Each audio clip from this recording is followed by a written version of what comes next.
Okay, so there's a brand new Spider-Man cartoon. Did you even know that? Maybe. By Marvel Studios Animation, who's famously known for so many series such as What If and X-Men 97 and Spider-Man.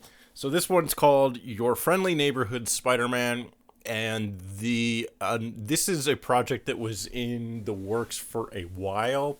Originally, the pitch was going to be, I think it was called Spider-Man Freshman Year or something to that effect. It's had a couple different names as it was first announced, and then eventually, now it's finally out. It was announced years ago. It's going to be about Tom Holland MCU Spider-Man in like his first year, his freshman year, I guess, like before Spider-Man Homecoming, before Civil War, when he was first learning to be Spider-Man. And it was always going to be animated. Tom Holland was going to voice Spider-Man, and then it kept getting delayed for reasons, and then eventually it just got completely reworked into its own thing, and that's what this is. Spider-Man, Your Friendly Neighborhood Spider-Man.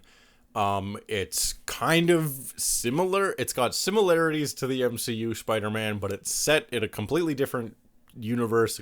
It's completely own continuity. It still has like some DNA from that version of Spider-Man. Like the voice actor is kind of doing a Tom Holland impression. There's a few MCU references, but it's more just like Marvel Universe references. Aunt May is like a little bit modeled to look kind of like Marissa Tomei, but not exactly. Peter calls her May instead of Aunt May like he usually does. So there's like a little bit of that in there, but mostly it's an original new Spider-Man. He's got a new design. It's just its own thing, which I think is actually fine. We're in the Spider-Verse, multiverse era, so you can just have a show that's set in its own continuity, and we don't need to explain it further than that. That also allows you to both have references to Marvel characters, have it set in the Marvel universe, but it doesn't have to like be beholden to specific MCU continuity. You can kind of do whatever you want with the show. You can use Spider-Man characters, you can use Marvel characters, you can tell whatever story you want to without worrying too much about where it fits with everything else. And of course, it's got to be set in high school because Spider-Man is always in high school. He's never allowed to grow or change. The first two episodes are out, and I have so many thoughts, so I'm just going to go into it. The first thing I want to talk about is the animation style. Okay, I have a lot of thoughts on this. The show is obviously like CG, 3D animation, animated, but it has a 2D comic book Spider-Verse kind of aesthetic where it's got these like almost cel-shaded kind of colors, these big blocky colors. It's very colorful. Thick-ass early 2000s outlines. It reminds me a lot of the Ultimate Spider-Man PS2 game. Did a video about that a while ago. Check it out if you want. And it's clearly like a little bit inspired by some of the stuff they're doing with Spider-Verse in that style of animation where it's like 3D models, but they're designed to look like they're 2D, and it's kind of doing a similar thing. But there was something that was tripping me up, about the animation that didn't look quite right for me, and I don't know like specifically how they went into designing this show. I'd be very curious to learn the behind the scenes of like how they animated it. I've been trying to figure out like how to describe what it is about the animation that doesn't quite sit right with me. So I'm going to do my best, and I'm not claiming to know how specifically they animated it, but this is how it feels like it was to me, even if it and I just mean like this is the vibe it's giving off, not necessarily like this is what I think, not even like this is what I think they did, but like this is how it like is coming across to me. So again, this was gonna originally be like related to the MCU, so I'm wondering if it originally was gonna be a little bit more similar to like a What If kind of style of animation, where it's like it's a cartoon but it's a little bit modeled after live action kind of things, because there's certain stuff that looks like it's maybe trying to be live action-esque. Here's what it feels like to me. So it feels kind of like they did motion capture to do the majority of the like animations for the characters, and then like rendered that in 3D, and then did like a Spider-Verse style pass over it where they like wanted to do the like inconsistent frame rate thing where it's like it's animated on ones or it's animated on twos versus on ones, where it's like 12 frame, like some of the characters are like 12 frames a second, so that it has like a more snappy kind of jittery feel to it. But then there are certain parts of the animation that feel like they went another layer over top of that and added like smooth keyframe transitions, so that like the mouth movements were all like smooth and stuff. So like normally in animation, at least in like classic 2D stuff, when a character's just talking in a dialogue scene, there's usually like maybe 5 or 6 different mouth shapes that the character's actually moving, and then the animators are just switching between those depending on the different sounds of the words that they're making. So it feels like they kind of were trying to do something like that, but then adding like smooth keyframe transitions between those different mouth shapes. Like they designed like specific poses that they were going to like try to snap towards, and in like a more jerky or hand-drawn style of animation, but then they like keyframed smoothness between those points. So it has like a weird frame rate discrepancy type feel, but I don't think any of it is at different frame rates. Does that make any sense? Like the backgrounds, like here's what it feels like. It feels like playing a video game where all the backgrounds are like still rendered fine in like 30 or even 60 frames, but then the character is at like 24 frames, and then certain poses are at 12 frames, but then only some of them, and then also they have like keyframes in between to smooth out the animation so it goes back up to 30. That's what it feels like. Am I going insane? Probably. But it's not like a Spider-Verse thing where there are specific choices being made in the number of frames that the characters are moving at. It feels more like it feels kind of like a video game where like the frame rate almost drops in certain areas, but it's not supposed to. I don't know, but I don't think the frame rate is actually inconsistent. It just has the feel of it, but it feels like a mistake rather than like an artistic choice. Does this make any sense at all? I don't know. I'll show some clips and maybe you can get like sort of what I'm trying to say. The other thing it very much reminded me of is like there are certain poses that reminded me of like video game idle animations where like the character shouldn't really be moving, but because it's like a 3D model, they're like, well, you know, they should at least be like breathing or hovering or whatever. But like in traditional 2D animation, you would just not animate those frames.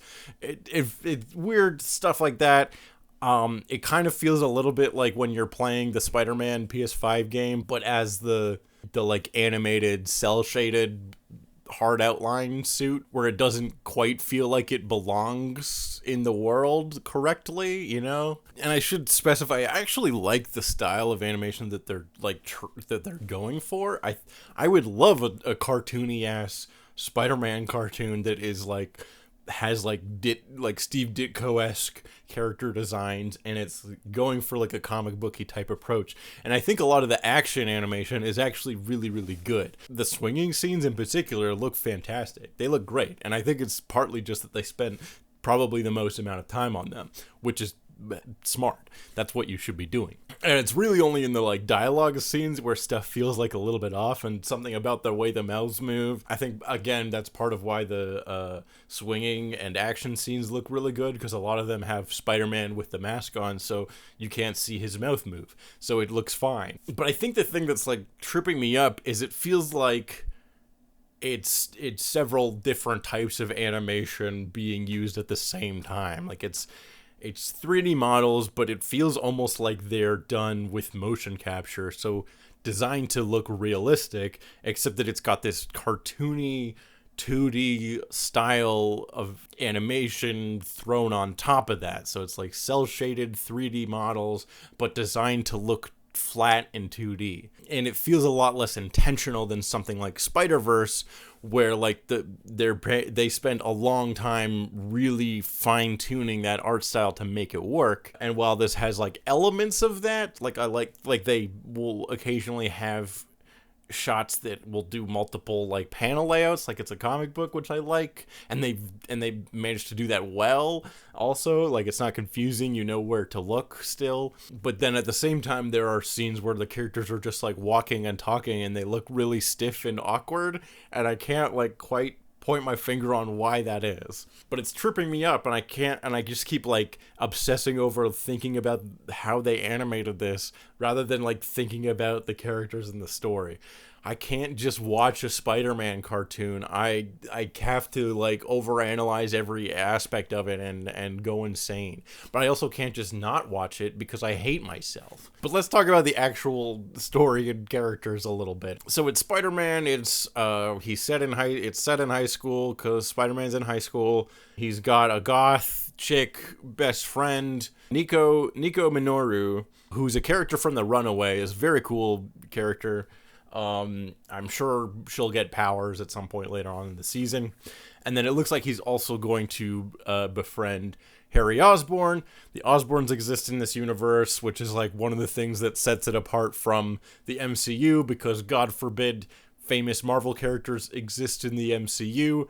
Anyways, so the Osborns are in this, and in this universe, they are black, so that we can do the Steve Ditko comic-accurate, weird Harry and Norman Osborn cornrows hair, and have it not be problematic.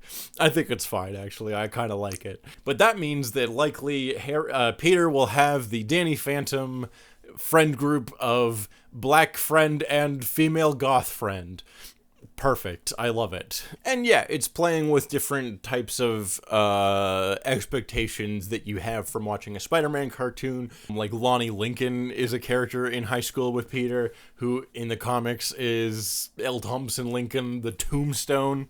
So I'm sure his villain turn will be sad, and I'm excited for it. I always like the Spectacular Spider-Man style where we meet a lot of Peter's villains before they become villains. So I think that's fun. I also really like the design of Spider-Man. It's a different design for Peter. And that's, again, part of the thing that's kind of fun about having it be set in an alternate universe or whatever, is you can play with the design. It's early on in Spider-Man. He gets bit at the start of the show. I'll get into that in a sec. And so this is like, I think then it skips like 2 months or a few weeks or something. So it's very early on in his career. You can tell he's wearing a costume that you can tell he made himself. He's got these like really clunky web shooters, which I kind of love, because it's like, yeah, that looks like he built it himself, and that looks like a prototype version of the web shooters. We don't usually get to see like an early Spider-Man costume for an extended period of time. So I think that's actually kind of a fun idea. Either he just gets the main full costume right away, or we get like one scene where he's in like an old a baggy or homemade costume. So I think it's kind of fun to have like a more of a progression of his suit as the show goes on, because I'm sure later on in the series he's going to get like a better, cooler Spider-Man suit. So I kind of like it. I kind of like that it's a little bit different, but still recognizably Spider-Man. And I like the clunky-ass web shooters. I think that's a fun idea. I think the show is also doing some really smart things in terms of, like, kind of criticizing, or at least, like, being smart about the politics involved in a vigilante crime fighter character like Spider-Man. There's a scene early on where Spidey stops a robber who was like robbing a pizza store, like a pizza place, and then he's like, I don't know, like, if this person was actually malicious. Like, I think they were just down on their luck, and so, like, if you just, I don't know, I guess it's up to you, but like maybe don't press charges, because I don't think they're actually evil or anything. I think they just were having a rough time of it and made some bad decisions, and then the person who's like webbed up is like, I'm sorry, please don't hurt me, like, I don't know. And then the pizza guy's like, whatever, like, I got my money back, so I don't really I don't really care what happens to this person, so you can let him go if you want or whatever. And I think that's a really smart and clever moment. But it's so short, and I'm like, this is the kind of thing that Peter would not know to do. Peter is smart in many ways. He's a scientist. He's very like analytical and all, in those types of ways, but he's also really selfish and self-centered in many ways, and grew up middle to lower class and poor to some extent, but he also grew up a white guy, so he wouldn't necessarily have like the social conscience to think about crime and like what it means to be a criminal and like whether or not a person is actually trying to cause harm or they just like are hungry and don't want to starve. And I think that's a really smart story to tell with Spider-Man, but like he needs to learn that lesson is I think my point. Like I want that to be at least a full episode storyline where he stops a mugger or whatever, but then realizes like, oh, this guy's not like evil, he's just poor, and like that make him like rethink his whole like, why am I doing this? Like, am I trying to help people or am I just trying to stop crime? What does that even mean? Like, have him actually ask those questions, because I think that's a really interesting story, and they just like do it in like 30 seconds, and I'm like, no, like get into that. Why would Peter, a 15-year-old white guy, even think to ask the question, is this person actually an evil hardened criminal, or are they just poor and unlucky? There's a couple other things where they like bring up the thing that Peter's poor and is like, that's something he's thinking about, and that's something that is like social wealth inequality is like seems to be an undercurrent of this show, at least so far, and I'm hoping that it will become like more of a bigger part of the story later on. His goth chick friend is like skeptical of Norman Osborn. Oh yeah, because they do, sorry, I'm jumping around, but they do the scene from Homecoming, which I thought was actually kind of fun, where he's listening to Left Hand Free, and then he comes home and he's like, this crazy car parked outside, and then it turns out to be Norman Osborn instead of Tony Stark. Smart. I like that. And Norman Osborn offers him an internship, and then Aunt May's like, hey, want to ask if it's like a paid internship, because we need the money. Peter's like, yeah, hey, would this happen to be a paid internship? And Norman's like, oh yeah, don't worry about it, I got you covered. But that's smart, because it's like, yeah, Peter would ask that. That's the shit that this is like, yeah, that's realistic. Peter initially got into being Spider-Man to make money.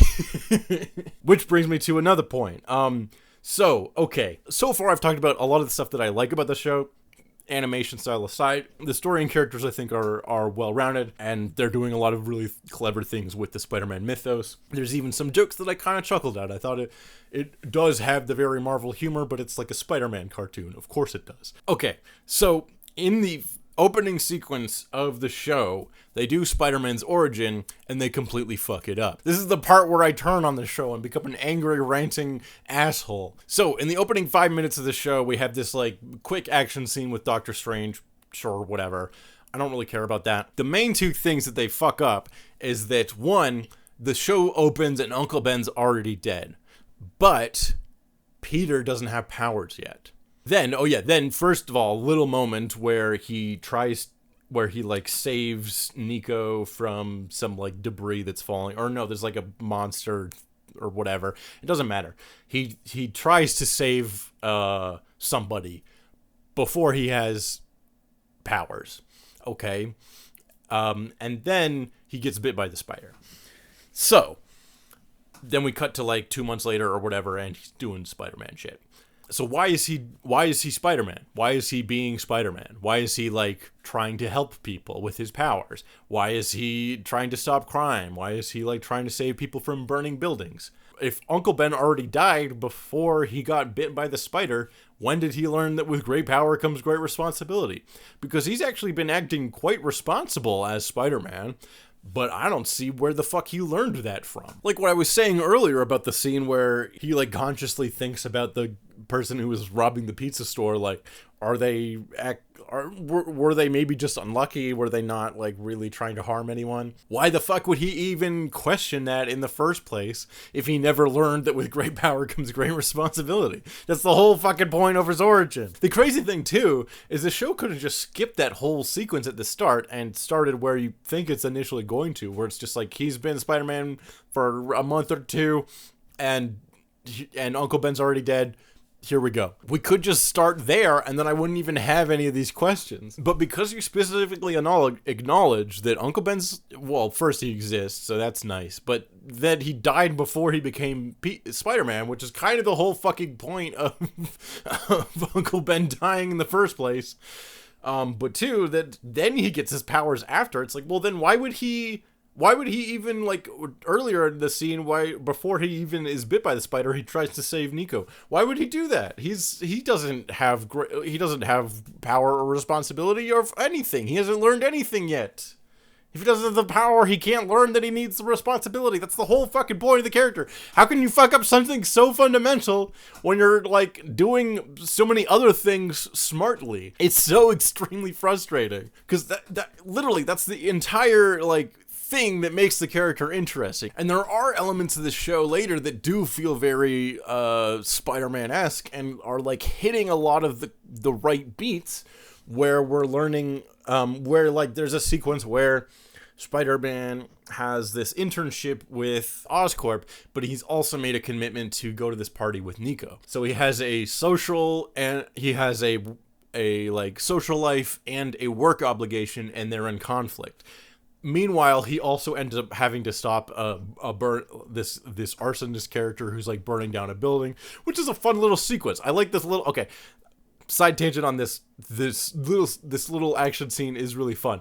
He goes to like fight this guy who is burning down a building or whatever, and they bring in the like class consciousness sub themes into it, where he's like, yeah, this like real estate developer hired me to burn down this building. So we're like putting in the back of your mind that like the lowly criminals who are, you know, just trying to get paid are not actually the bad guys, but it's the like billionaires who don't give a shit about everyday people who are actually the evils of this world. Smart. But then it turns out he got the address wrong and he's like a street over, so he's not even burning down the right building. And then he has a fight with Spider-Man, and they end up in the like building next door that turns out to be like a pet store. So now Spider-Man's like trying to save all the pets from getting hurt while fighting this guy with fire powers. It's like a fun little action scene. I liked it. Anyways, so he does that, and then he goes back to his job at Oscorp. And then that ends up being in conflict with his commitment to go to this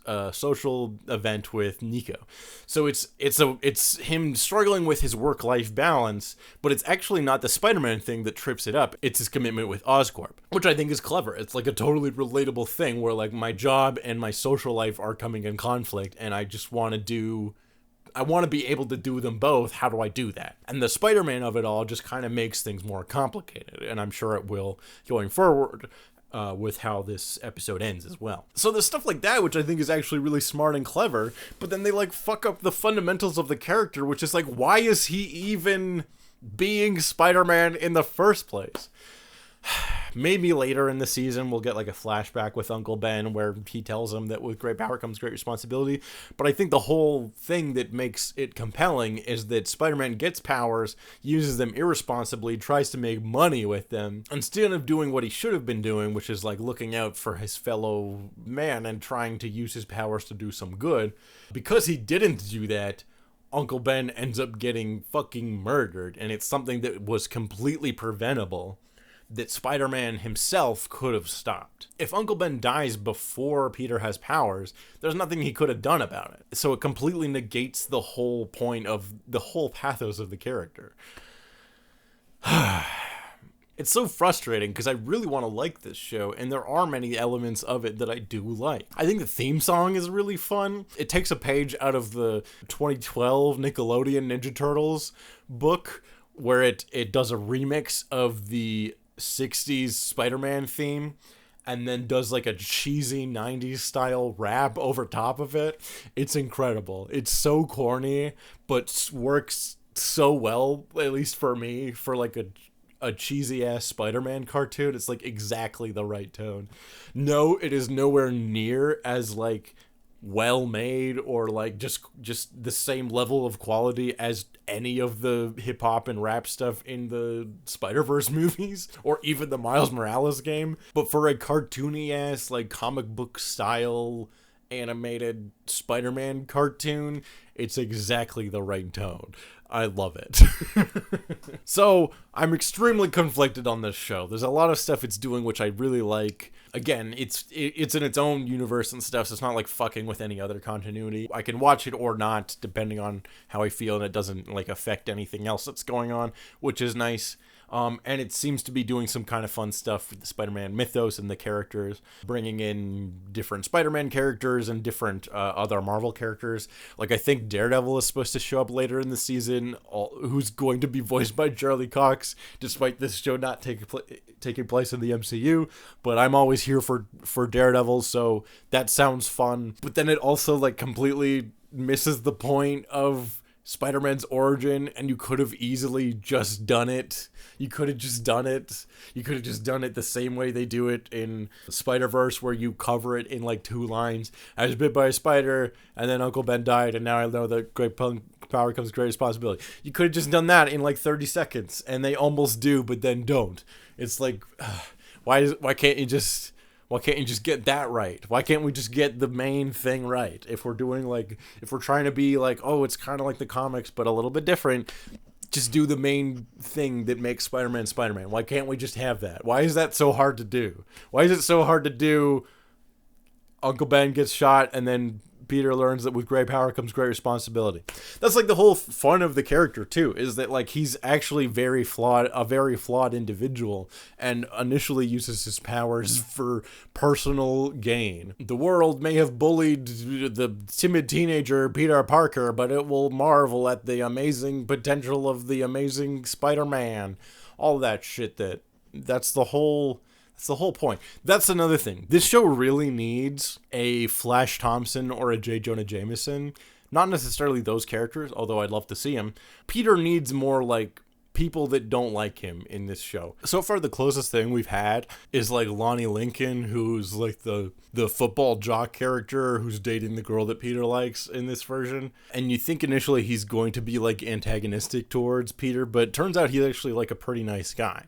I'm sure they're, like, setting up that he's going to have a villain turn at some point later on in the season, and I'm sure that'll be sad and dramatic. But most of the people that Spider-Man has, like, helped to save or whatever have been, like, grateful and happy that there's a friendly neighborhood Spider-Man trying to help them out.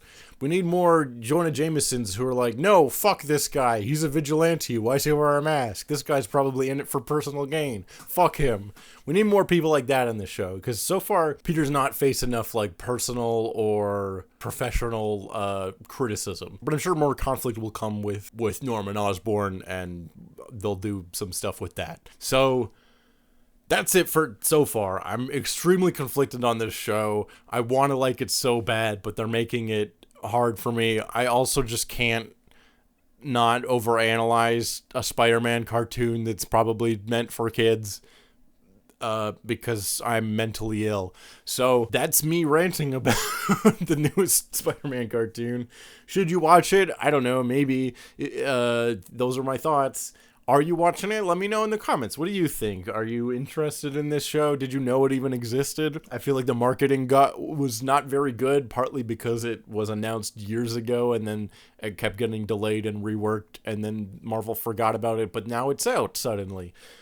So what do you think? Are you interested in this? Go check out my video about Star Wars and Jedi Fallen Order, the video game. I worked hard on it and nobody watched it. Please watch it. There's been some other cool animation stuff coming out as well. Castlevania Nocturne Season 2 is pretty good of what I've seen of it. I need to get back into it. Alucard's back. It's pretty fun. I've watched a little bit of Secret Level from the creative team of Love, Death, and Robots, but they're all like video game themed shorts.